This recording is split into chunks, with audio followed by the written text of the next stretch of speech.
to be part of just the excess.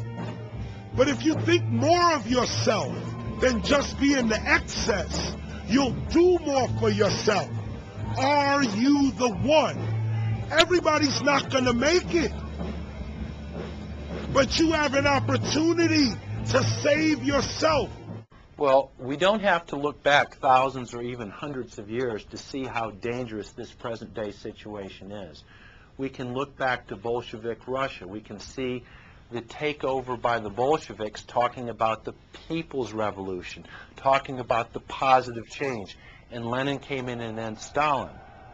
The fact is that over 40 million Russians between 1925 and 1940, good Russian, people who were Christians, people who had their own businesses, people who were educated, they were exterminated because they had their own business, because they were educated, because they believed in God's law.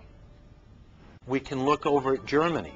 Germany was in a very, very terrible economic situation, and this very charismatic leader called Adolf Hitler comes in.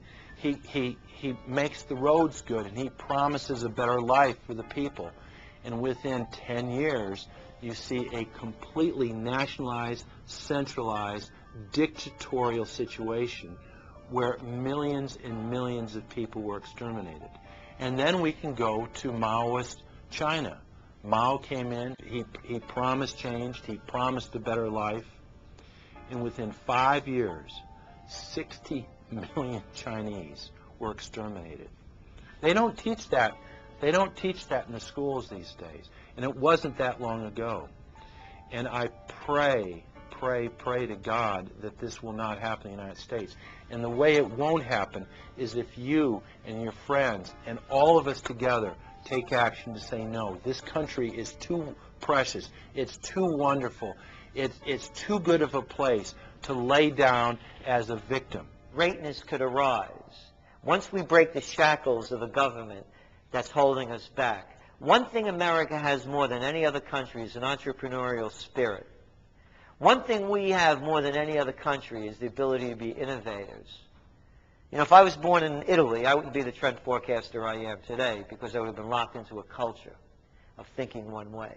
We have that freedom of expression and freedom of thought that could free us to create greatness again if Big Brother doesn't come down on us harder. Humankind is at a historic crossroads. The forces of globalism are marching towards absolute despotism.